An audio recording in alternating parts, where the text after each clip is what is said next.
Hello दोस्तों, आप सबका यूट्यूब चैनल गुरुकुल बाई विकास में स्वागत है। तो दोस्तों, हम लोग जो है वो रेलवे के एग्ज़ाम में आए हुए बार बार जो है वो प्रीवियस ईयर क्वेश्चन को सॉल्व करेंगे, जो हमारे होने वाले आगामी रेलवे के सभी एग्ज़ामों के लिए ये सेशन महत्वपूर्ण होगा। ओके, तो चलिए दोस्तों शुरू करते हैं आज से इस सेशन को।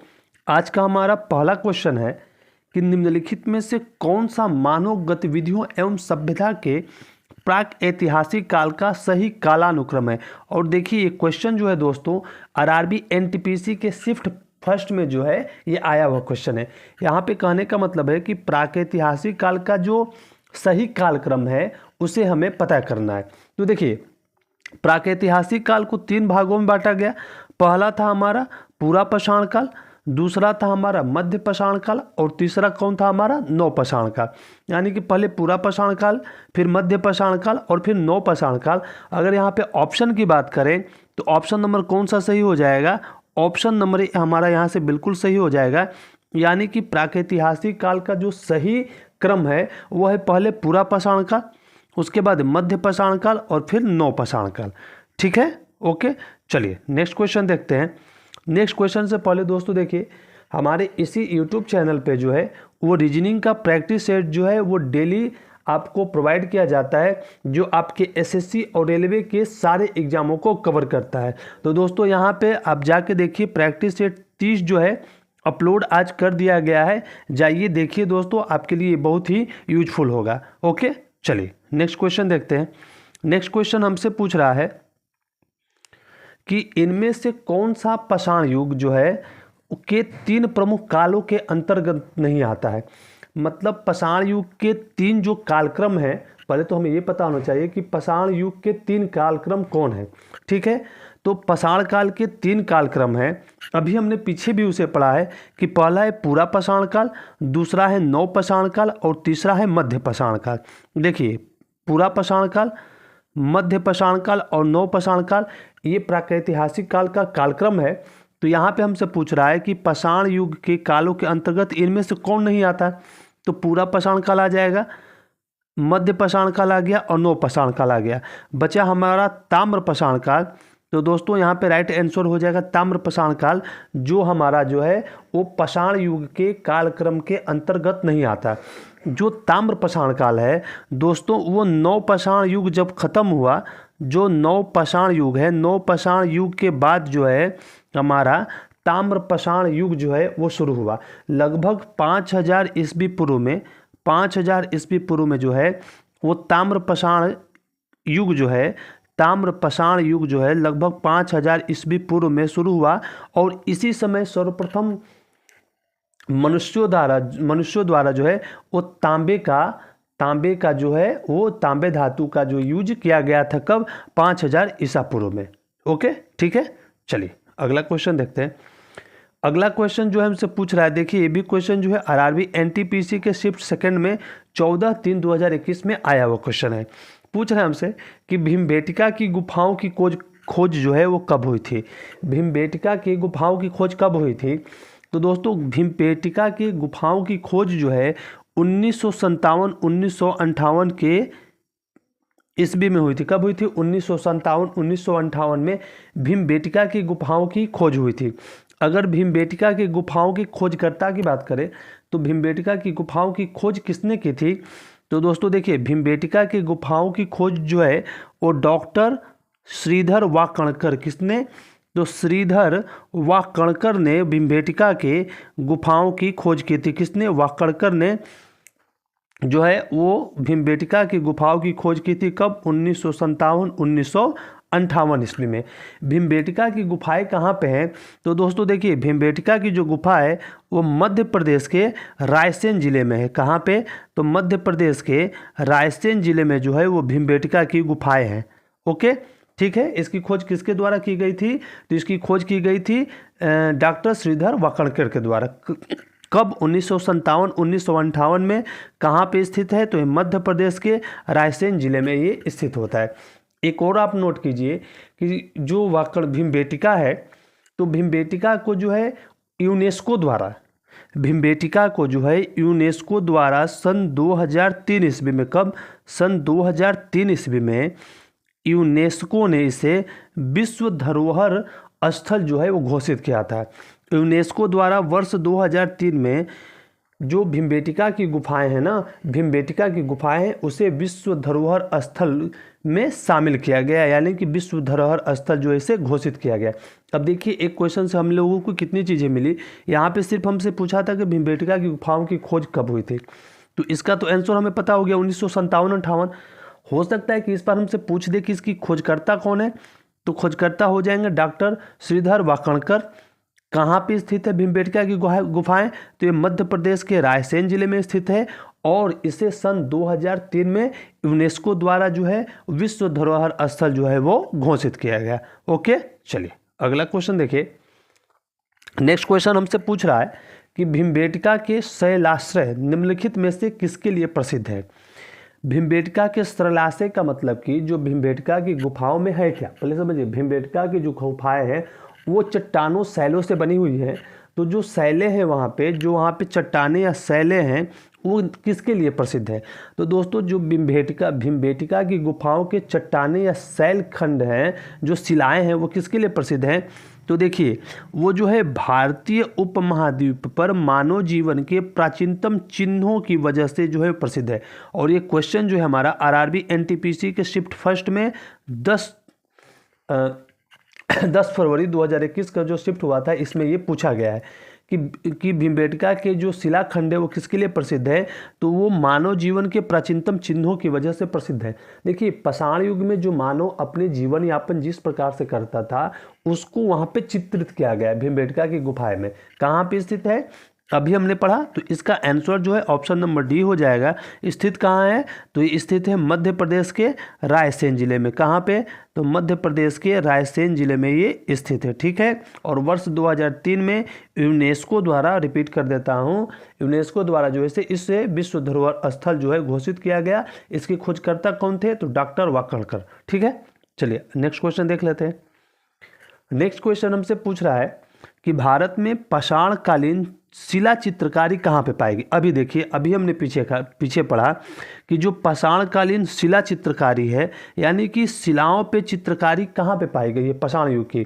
तो पाषाणकालीन शिला चित्रकारी जो है वो भीमबेटका की गुफाओं पे पाई गई। कहाँ पे, तो भीमबेटका की गुफाओं पे पाई गई। ऑप्शन नंबर 20 सही है। और ये क्वेश्चन दोस्तों देखिए आरआरबी एनटीपीसी में इसे भी पूछा है शिफ्ट फर्स्ट में। ओके, तो देखते रहिए, ये जितने क्वेश्चन है ना वो सब इंपॉर्टेंट है आपके लिए। ओके, चलिए नेक्स्ट क्वेश्चन हमसे पूछ रहा है कि सिंधु घाटी सभ्यता के समय में शिल्प निर्माण के लिए सीप कहाँ से प्राप्त किए जाते थे। शिल्पों के निर्माण के लिए सिंधु घाटी सभ्यता में शिल्प निर्माण के लिए जो है वो सीप है वो कहाँ से प्राप्त किए जाते थे। तो दोस्तों देखिए इसका राइट आंसर हो जाएगा, जो सीप है सिंधु घाटी सभ्यता के समय वो नागेश्वर से प्राप्त किए जाते थे। कहाँ से, नागेश्वर से प्राप्त किए जाते थे। और ये जो नागेश्वर है वो कहाँ है, नागेश्वर कहाँ पे पड़ता है। तो दोस्तों देखिए जो नागेश्वर है ना वो गुजरात में पड़ता है। कहाँ पे, तो नागेश्वर जो है वो गुजरात में स्थित है। ओके, और वहीं से सिंधु घाटी सभ्यता के समय जो है वो शिल्प निर्माण के लिए सीपे जो है वहीं से प्राप्त किए जाते थे। ओके, चलिए अगला क्वेश्चन देखते हैं। अगला क्वेश्चन हमसे कह रहा है कि सिंधु घाटी सभ्यता का निम्न में से कौन सा स्थल पंजाब में स्थित है। अब देखिए अभी हमने पढ़ा कि सिंधु घाटी स्थल ही था, सिंधु घाटी सभ्यता का ही स्थल था। कौन सा था, नागेश्वर। नागेश्वर कहाँ पे स्थित है, गुजरात में स्थित है।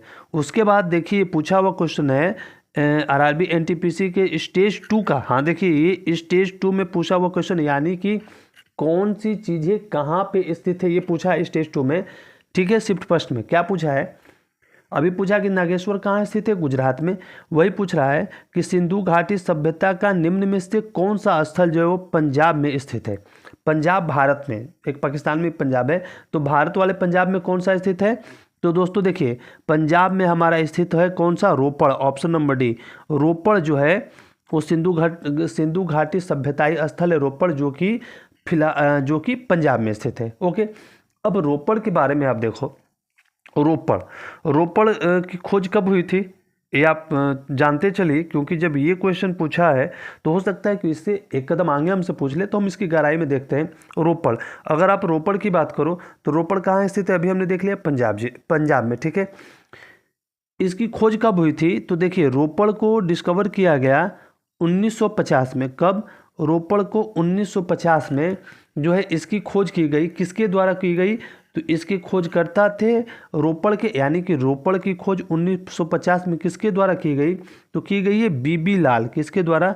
बीबी लाल द्वारा जो है वो रोपड़ की खोज की गई 1950 ईस्वी में। ठीक है, रोपड़ की बात करें आप तो रोपड़ कहाँ पे स्थित है? रोपड़ पंजाब में स्थित है। पंजाब में किस नदी के तट पर है? तो अगर नदी तट की बात करें तो रोपड़ जो है वो पंजाब में सतलज नदी के तट पर स्थित है। कहाँ? सतलज नदी। सतलज नदी के तट पर जो है वो रोपड़ स्थित है। ओके, सतलज नदी के तट पर जो है वो रोपड़ स्थित है। और एक यहाँ से एक इम्पोर्टेंट पॉइंट और आपसे पूछ सकता है कि रोपड़ के बारे में एक और पूछ देता है कि मनुष्यों के साथ पालतू कुत्ते दफनाए जाने के हमें साक्ष्य कहाँ से मिले हैं? तो रोपड़ से ही दोस्तों, रोपड़ से ही मनुष्यों के साथ पालतू कुत्ते दफनाए जाने के साक्ष्य जो है हमें मिले। इंपॉर्टेंट है, नोट कर लीजिए। मनुष्यों के साथ पालतू जानवर यानी कि कुत्ते, पालतू जानवर नहीं, मनुष्यों के साथ कुत्ते को यहाँ पे दफनाए जाने के प्रमाण मिले हैं। किसके साथ? मनुष्यों के साथ पालतू कुत्तों को दफनाए जाने का यहाँ से हमें साक्ष्य मिला है, अवशेष मिले हैं। ठीक है, तो हमने यहाँ से ढेर सारी चीज़ें सीख गई। हमसे एक क्वेश्चन पूछा है सिर्फ यहाँ पे। देखिए पिछली बार ये क्वेश्चन पूछा हुआ है कि पंजाब में जो पंजाब भारत में है, सिंधु घाटी सभ्यता का कौन सा स्थल जो है पंजाब में? रोपड़ है। रोपड़ के बारे में हमने डिटेल में जाना कि इसकी खोज 1950 में की गई। किसके द्वारा? बीबी लाल द्वारा। रोपड़ किस नदी के तट पे स्थित है? तो सतलज नदी के तट पर स्थित है। और रोपड़ से ही हमें मनुष्यों के साथ पालतू कुत्ते के दफनाए जाने के साक्ष्य जो है मिले। अब बताओ अब इसके अंदर क्या पूछेगा वो। ठीक है, चलिए अगला क्वेश्चन देख लेते हैं। अगला क्वेश्चन पूछ रहा है कि हड़प्पा की अधिकांश मानक मुहरें नामक एक प्रकार के मुलायम पत्थर से बनी होती थी जो 2x2 विमा के साथ वर्गाकार आकृति का होता था तथा जिसका उपयोग व्यावसायिक उद्देश्य के लिए किया जाता था। कहने का मतलब है ना कि जो हड़प्पा की अधिकांश मुहरें होती थी वो किसकी बनी होती थी? ऑप्शन दिया हुआ है रोडोनाइट, गोल्डन रूटलाइट, स्टेटाइट या सेलेनाइट। तो देखिए इसका आंसर हमारा हो जाएगा सेलेनाइट, यानी कि ऑप्शन नंबर डी सेलेनाइट। किसकी बनी होती थी हड़प्पा सभ्यता की मुहरें? सेलेनाइट की। सेलेनाइट मतलब कि आपने पढ़ा भी होगा सेलेखड़ी किसकी बनी होती थी? तो ये सेलेखड़ी की बनी होती थी। सिंधु हड़प्पा सभ्यता की अधिकांश मुहरें सेलेनाइट यानी कि मुहरें जो सेलेनाइट यानी कि सेलेखड़ी की बनी होती थी। और इस क्वेश्चन को है आरआरबी एनटीपीसी स्टेज 2 में पूछा गया क्वेश्चन है। ओके, चलिए नेक्स्ट क्वेश्चन है। नेक्स्ट क्वेश्चन हमसे पूछ रहा है कि धौलावीरा किस राज्य में स्थित है? धौलावीरा किस राज्य में स्थित है? अभी हमने पीछे 2 राज्य पढ़े। एक कौन सा पढ़ा? नागेश्वर, गुजरात में स्थित है। दूसरा कौन सा पढ़ा? रोपड़, जो कि पंजाब में स्थित है। अब हमसे पूछा है कि धौलावीरा, धौलावीरा किस राज्य में स्थित है? तो दोस्तों अगर हम बात करें धौलावीरा की तो धौलावीरा जो है हमारा ये भी जो है वो गुजरात राज्य में स्थित है। कहाँ पे? धौलावीरा भी जो है वो गुजरात में स्थित है। कहाँ पे? गुजरात के कच्छ के भचाऊ में। कहाँ? गुजरात के कच्छ के भचाऊ में जो है वो धौलावीरा स्थित है। देखिए इसे आरआरबी एनटीपीसी के स्टेज फर्स्ट में इस क्वेश्चन को पूछा गया है। अब धौलावीरा की बात करें, अब अच्छे से समझिए धौलावीरा। धौलावीरा की अगर आप बात करो तो धौलावीरा जो है इसकी खोज कब हुई? तो इसकी खोज की बात करें हम तो धौलावीरा की जो खोज है 1968 में हुई। कब हुई? धौलावीरा की खोज हुई 1968 ईस्वी में। इसके खोजकर्ता कौन थे? तो जैसा कि वीर यहाँ पे लिखा हुआ है तो इसके खोजकर्ता थे जगपति जोशी। कौन थे? तो जगपति जोशी जो है इसके खोजकर्ता थे। कौन? जगपति जोशी। जगपति जोशी जो है वो धौलावीरा के खोजकर्ता थे। ओके, इसकी खोज कब हुई? 1968 में। किसके द्वारा? तो जगपति जोशी के द्वारा। ओके, अब देखिए जैसा कि हमने पढ़ा अभी कि भीमबेटका, पीछे पढ़ा ना कि हमने भीमबेटका, उसे 2003 में यूनेस्को द्वारा विश्व धरोहर स्थल की सूची में शामिल किया गया। उसी प्रकार यहाँ पे देखिए जुलाई 2021 में, कब? जुलाई 2021 में जो धौलावीरा है ना, धौलावीरा को यूनेस्को द्वारा जो है वो भारत का 40वां विश्व धरोहर स्थल जो है घोषित किया गया। धौलावीरा को जुलाई 2021 में भारत का 40वां जो है विश्व धरोहर स्थल, कौन सा? 40वां विश्व धरोहर स्थल जो है, विश्व धरोहर स्थल जो है वो शामिल किया गया, विश्व धरोहर स्थल में शामिल किया गया। भारत का 40वां विश्व धरोहर स्थल है कौन सा? तो धौलावीरा। ठीक है, भारत का 40वां विश्व धरोहर स्थल में शामिल किया गया। और एक और यहाँ से आप बात समझो, भारत का तो 40वां विश्व धरोहर स्थल था, लेकिन अगर हम इसकी बात करें तो ये भारत का जो है, भारत का 40वां विश्व धरोहर स्थल शामिल किया गया यूनेस्को द्वारा। लेकिन क्या? भारत का 40वां है, लेकिन यूनेस्को की सूची में शामिल होने वाला सिंधु सभ्यता का यह पहला स्थल है। मतलब कि यूनेस्को द्वारा ही इसे भारत के 40वें विश्व धरोहर स्थल के रूप में शामिल किया गया, लेकिन यूनेस्को द्वारा ये सिंधु घाटी सभ्यता का पहला स्थल है। यूनेस्को द्वारा सिंधु घाटी सभ्यता का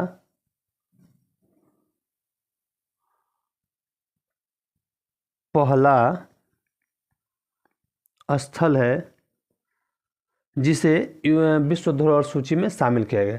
यूनेस्को द्वारा सिंधु घाटी सभ्यता का पहला स्थल है जिसे विश्व धरोहर स्थल में शामिल किया गया, यानी भारत का 40वां है और सिंधु सभ्यताई पहला स्थल है जिसे यूनेस्को द्वारा जो है वो विश्व धरोहर की सूची में शामिल किया गया। ओके, तो हमने पिछला क्या पढ़ा था? यहाँ पे हो गया कि धौलावीरा किस राज्य में स्थित है? तो धौलावीरा जो है वो गुजरात राज्य में स्थित है। ओके, चलिए नेक्स्ट क्वेश्चन देखते हैं। नेक्स्ट हमसे पूछ रहा है, धौलावीरा से संबंधित है कि धौलावीरा एक पुरातात्विक स्थान किस समयावधि से जुड़ी हुई है? ऑप्शन है हमारा गुप्त अवधि, मगध अवधि, सिंधु घाटी सभ्यता या चालुक्य अवधि। तो अभी हमने पीछे क्या पढ़ा है? अभी हमने देखो पीछे क्या पढ़ा है? सिंधु घाटी सभ्यता। जो धौलावीरा है वो सिंधु घाटी सभ्यताई स्थल है, सिंधु घाटी सभ्यताई स्थल है, और 2021 में इसे यूनेस्को द्वारा जो है विश्व धरोहर स्थल में शामिल किया गया। अभी हमने पढ़ा, तो यहाँ पे हमारा राइट आंसर क्या हो जाएगा? हमारा आंसर हो जाएगा कि सिंधु घाटी सभ्यताई स्थल कौन सा है? तो धौलावीरा जो है वो सिंधु घाटी सभ्यताई स्थल है। ऑप्शन नंबर सी यहाँ से करेक्ट है। ओके, चलिए नेक्स्ट क्वेश्चन है, कह रहा है कि मोहनजोदड़ो में पाया गया विशाल स्नानागार, जो मोहनजोदड़ो में विशाल स्नानागार पाया गया, एक विशाल था, क्या था? तो वृत्ताकार टैंक था, बेलनाकार टैंक था, त्रिभुजाकार टैंक था या आयताकार टैंक था? तो मोहनजोदड़ो में जो पाया गया विशाल स्नानागार है दोस्तों, ये बार बार देखिए क्वेश्चन पूछा है हमसे, ये एक आयताकार टैंक था। जो विशाल स्नानागार पाया गया वो एक आयताकार टैंक था, और इसे भी आरआरबी एनटीपीसी के शिफ्ट 1 में स्टेज 1 के लिए इसे पूछा गया ये क्वेश्चन है, यानी कि ये क्वेश्चन जो है वो बार बार रिपीट हुए हैं। ओके, ठीक है। अच्छा, यहीं तक था आज का सेशन दोस्तों। देखिए जो भी इम्पोर्टेंट होंगे, जो भी क्वेश्चन इम्पोर्टेंट होंगे प्रीवियस ईयर में बार बार रिपीट किए गए होंगे, उन सबको आपको डेली बेसिस पे सॉल्व कराया जाएगा। ओके, बस आपसे एक ही रिक्वेस्ट है कि आप हमारे YouTube चैनल को सब्सक्राइब कर लें, शेयर कर लें और बेल आइकन को प्रेस कर दीजिएगा दोस्तों, क्योंकि आप यकीन मानिए आपको एग्ज़ाम तक आरआरबी, एनटीपीसी और ग्रुप डी के एग्ज़ाम तक जितने भी जीके जीएस संबंधी जितने भी कन्फ्यूजन है ना, उन सबको सॉल्व कर दिया जाएगा। और हाँ, एक चीज़ और, ये हमारा रीजनिंग का डेली बेसिस पे एक प्रैक्टिस सेट होता है दोस्तों। ये एसएससी और रेलवे के सभी एग्जामों को मद्देनजर रखते हुए सेट किया जाता है। प्लीज़ आप जाइए यूट्यूब चैनल पर प्लेलिस्ट है इसकी, उसमें देखिए। ओके, ठीक है दोस्तों, मिलते हैं कल के नेक्स्ट सेशन में। आपको बहुत बहुत धन्यवाद, थैंक यू, शुक्रिया।